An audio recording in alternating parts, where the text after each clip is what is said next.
you.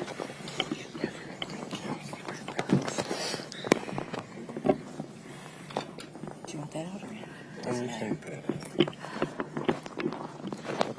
nice Italian one you got there?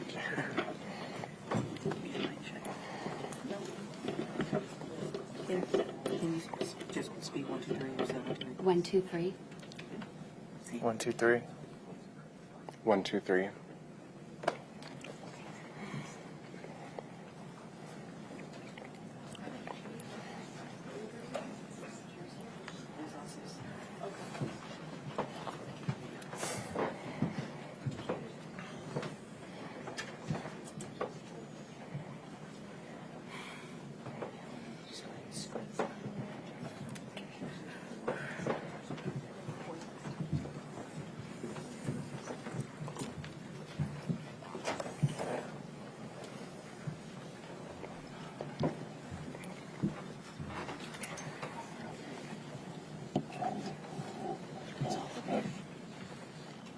Are you guys ready?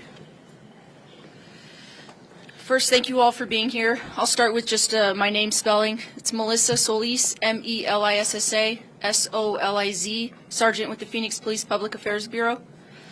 So first, I'd like to offer my deepest condolences to the family and friends of Lauren Heike. Thank you all for being here. We are here today for an incident that occurred on Saturday, April 29th, when police were alerted to the area of 65th Street and Mayo Boulevard. In that area, that's when Lauren Heike was found deceased. I'd like to thank members of the media for sharing and running with this story. I know as we've been given updates, you guys have been providing those to the community, so thank you for that. Thank you also to the community for calling in silent witness and the police whenever any information is, whenever they see something or they want to give detectives additional information on the case. We appreciate it, and this continues to be an ongoing investigation. Today here we have the family. Right to my left we have mother of Lauren Heike, Lana Heike, father Jeff, and a really good friend River. The three sitting down here to my left will be speaking later at this event, and behind them are close family members and friends. We also have Lieutenant James Hester with our homicide unit that will be able to provide some facts of the case and take some questions afterwards. After he's finished speaking, we'll open it up to the family. At the end of this, if any of the family members or friends feel comfortable, they will be able to provide one-on-one interviews if any of you would like to hang back.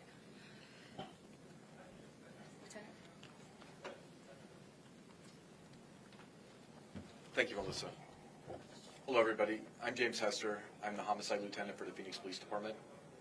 The vicious attack on Miss Lauren Heike is unconscionable, and the grief and heartache being felt by your friends and family is immeasurable. No one in our community should feel unsafe, including while enjoying a spring moment in Phoenix, hiking one of the many trails that we have across the valley. For that, we grieve with you, and I'm very sorry for your loss. The community has come together behind Lauren, providing us with helpful tips and video evidence. And for that, we're grateful, but we're here to ask for more. We lean on our community to help us bring justice to all of our victims, including Lauren. And today is going to be no exception. Last Friday, at about 10 in the morning, Lauren was hiking on a trail in the area of 65th Street and Libby Lane in North Phoenix. Lauren was attacked from behind and died as a result of her injuries. We have released a brief video clip and a still image from one of the cameras. We are looking for a male between 5'8" and 6 foot tall, wearing dark clothing and a backpack. We believe someone would have noticed this person either before the attack or after he fled from our scene. We ask anyone with any information to contact Silent Witness at 480-WITNESS or for Spanish language, 480-TESTIGO. We will exhaust every resource to bring justice to Lauren and her family. We just ask for any measure of assistance that we can get from the community. Please pray for Lauren and her family. Thank you, and I can take any questions you have. You mentioned it Friday morning. She was found Saturday. Yes. She was in a location where she wasn't easily viewable by those that utilized the trail. So we are confident that the attack happened Friday morning. You mentioned she was attacked from behind. Was a weapon used? So there's details that are known only to the suspect at this time, and we're keeping those details close to the chest so we don't harm the investigation. That's one of the details we're keeping close. Is there a threat to the community at this time? I can never say that there's no threat to the community. I do believe this is an incident that warrants introspection from anybody that's going to be out. There's never any reason for everybody in the community to feel completely unsafe. However, if it was me and my family, I would be taking precautions just to be sure. I don't want to cause a panic, but I think a measure of safety can be implemented by everybody. I just want to make sure that we're clear. This person that from the video, you believe he's the suspect. Yes. Do you believe that Lauren knew the suspect? Again, there's details. We're hunting down all leads. We will not disregard any information or any possibilities. We're not willing to say that right now, but as soon as we can and provide more information, we will. Did Lauren live around the area? Were you able to provide the context why she was hiking in that area that morning? Yes, she lived in the area. Is this a trail that she had frequented before? There's, again, information that I don't want to release in case it's relevant to our suspect search. Are you able to say what time that attack happened Friday morning? Yes, between 10 and 11 a.m.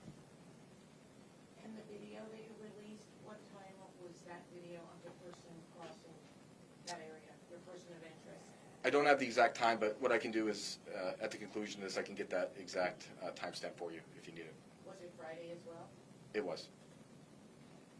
Are you looking for any other suspects tied to this?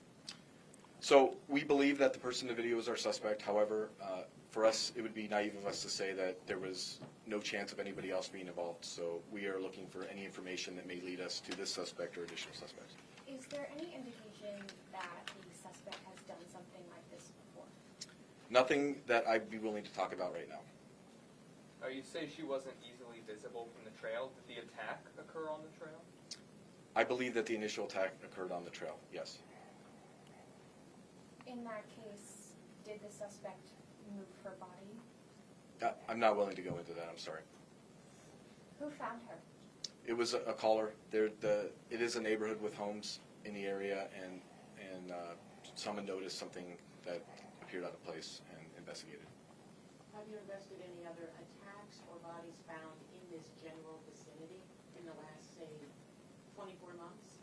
I'm unaware of any, but that is one of the avenues our investigators are looking for any suspicious persons, any unresolved violent acts. That's part of our investigative process. Was anything taken from her person, her phone, jewelry, anything like anything? I apologize, but I'm not willing to divulge a lot of the information as it could be relevant to our case right now. Are you able to say, I apologize if this is difficult, are there any indications that she fought the suspect? Again, if there's information that only a suspect would know, I have to steer clear of it so I don't harm the investigation, so I just can't answer that right now. But once we get more information, we're able to share it with you, we will. Obviously, your detectives have spent, and you, I'm sure, have spent a great deal of time on this. Can you speak about, I mean, to people who maybe know something, maybe saw something, what would you want them to know? I mean, this is obviously something you guys have invested a lot of time and resources into someone's life, her family and friends. Yeah. Obviously, great. Thank you. Thanks for that question. So this trail is utilized by the community. There's a lot of folks that use that. They ride horses. There's evidence of off-road vehicles. There's lots of people that utilize this space. I believe that our suspect would have stood out to somebody. Whether or not they understood why, this subject would have stood out. I'm asking for anybody that saw something that just didn't look right the day of the incident, or even hours before, hours later, or even the days after or days before, to just come forward, either through silent witness or contacting Crime Stop. Stood out why? How he was dressed, long sleeve, backpack on a hiking trail? The behavior in my opinion, was so heinous that I would imagine that the subject would be displaying behavior symptoms that just would look out of place. Are you able to say if the intent of the attack was to murder? I can't say. I'm sorry. Thank you very much.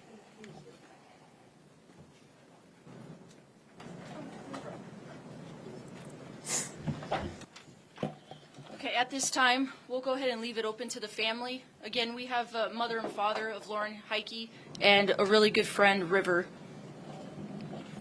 Do you want to say something, honey? You can say something, right? We just want, of course, we want the public to think about this. We want somebody to come forward and help us find this person. Lauren was, obviously, she was beautiful, and she was beautiful inside and out. She had such a kind heart. Everybody who met her loved her. She was super funny. She was just a sweet child, just everything to us.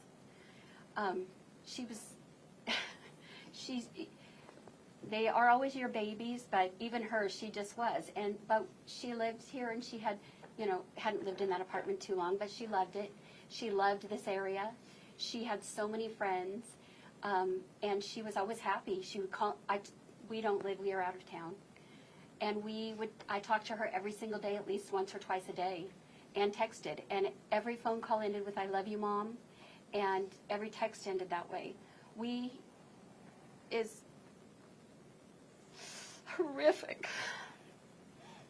I'm sorry. As hard as this is for us, we're grateful because we had such a beautiful child. We feel like we're grateful she had beautiful friends. We have been bombarded.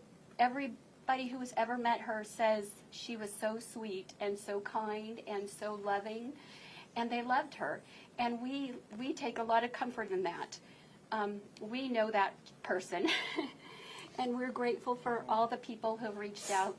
And we're happy that her last moments, she loved to exercise. She was walking, and we know she was happy. She went out that morning on a beautiful day to do what she does every day. And we just want the world to know what a sweet person she was and what she meant to us and to our family and what a void it leaves for us. But we also know that this dark period, we'll have her memories, and we will love her every minute that we are on this earth. Yeah. You know? She was my little girl. I'm going to miss her terribly. It's okay, honey. I just hope they can find whoever did this to her. We really, really are begging people Please, to come if forward. you know something, come forward. If you know something, out. if you have seen something unusual, somebody wearing a backpack or a hoodie or whatever the video, it's hard to tell, in a sunny, hot day, that person will stand out. And when you've done something, you are going to be unusual. If you think it might be something, if you have an inkling, please contact the police. We're praying that all of you people will help us. I know someone knows something. They can help us. We want her to just be remembered, and we want people to help and just know she's so beautiful and sweet and very sweet. Like, we did worry because she was so nice to everybody. If she was in the store, I would always say to her, Lauren, you can't trust everybody. Yeah. But she was that kind of person, and we wouldn't trade that personality for anything because that's the person we love. So, Riv? Yeah, no, she just, she definitely had the ability to change anybody's life. No matter what they were going through, if you interacted with Lauren, she was just an amazing individual. And I just want everyone to dig as deep as you can to find anything or any type of information that just leads to finding out who did this to her, because I mean, she woke up that day just so happy, and we just can't imagine what could have happened to her. So it's just, please, like, dig deep as you can. I just want to say that River and Chloe and Lauren were like 3 amigos. They talked every single day for hours. And if anyone, I know she loves you guys so much. Thank you.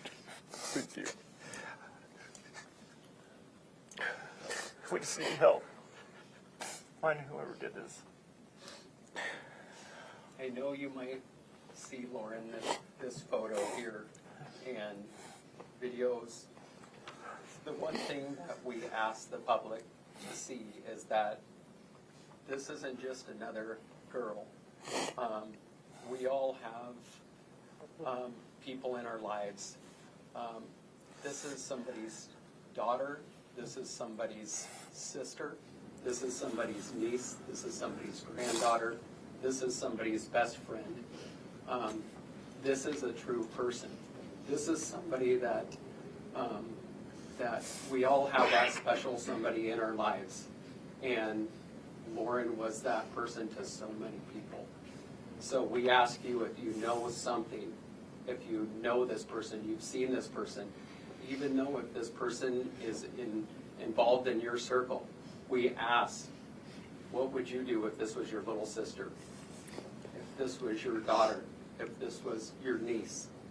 We just ask and plead that you would find it in your heart to make that call and to tell us what you do know, or tell the authorities. We ask that. Sorry, we don't have your names. My name's Ron House. Can you spell that for us? Ohnhaus. Thank you. I'm so very sorry Thank you. for your loss. You know, as I can only imagine what, you know, these past few days have been like for all of you, to lose someone so wonderful. You mentioned that she loved to hike, that she loved to exercise and do those things. Did you talk to her that morning? Can I answer that?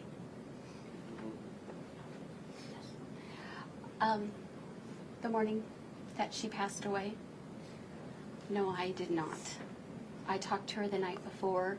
River, he spoke with her that morning before she went walking. Yeah. And I tried to reach her later. Yeah, we spoke about, that morning we had talked for, I would say, a good amount of time to understand that she had woken up with an amazing attitude. And in specifics, Chloe and I had just asked what we were all thankful for that day. And she had specifically just said that she was so thankful to just wake up another day so positive, and the ability to go get a coffee and go on a walk and do whatever she was wanting to do that day. So yeah, we did talk to her that morning. She was, every day the kids would talk, and every morning they would say what they're grateful for. And it's funny, I didn't know if I should share this because she's 29 years old, but I made her a blanket when she was 4 years old with my grandma, a blankie. And she always took it with her everywhere. And when we went to her apartment to clean it out, it was on her couch. She still cuddled with it. It's a ratty old mess, but that's the kind of girl she was. I mean, she was literally precious, you know? So we're happy. We're grateful that morning we know she was happy. We know that she did what she normally would be doing. She got up, talked to her friends. It was her day off. She got her coffee, and she went walking, and she was happy. And we take peace, and, that helps us a lot. We don't know what... We need people's help to tell us what happened after that. And that's what we're asking, please. Please think if you've seen something, if you were in that area, if you know of somebody strange or a friend that is acting weird, somebody out there knows this person. Yeah, she was on a walk that morning, and people, it's been mentioned that Lauren, as you all can see, she's stunning, and someone saw her on a walk. Like, there's no doubt in my mind that somebody didn't see her or a camera caught something. As we all know, there's that ability. So dig deep in your thought on Friday morning if you live or were around that area to think that, did you see this blonde walking down a street or on her phone, or did you look twice at somebody? And if you did, let somebody here know. Because she wasn't unnoticeable. She wasn't invisible, that's for sure. I echo these same sentiments as a member of the media, just how I can't even put myself in your shoes. So thank you for speaking today, each and every one of you. River and Chloe, you were in constant communication with Lauren. After you didn't hear from her after the hike, when did something feel off?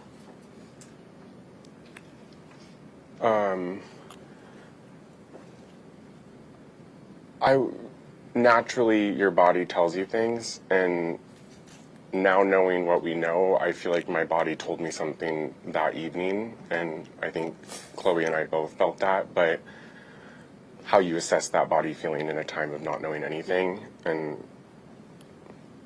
yeah, so. We knew. Yeah, I think there I was knew a that feeling. night because I spoke to her every day of her life. And on Thursday, I called and called in the afternoon. And when I couldn't find her, I had my,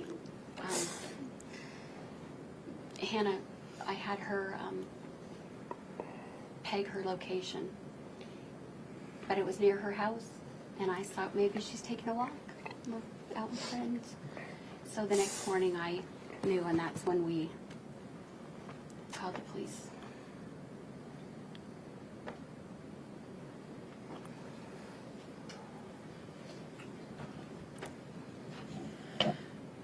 Again, thank you all for coming. Thank you to the family and friends for being so courageous and being here today.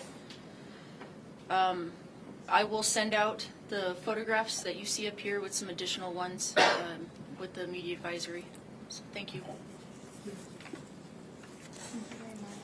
Thank you. Thank you.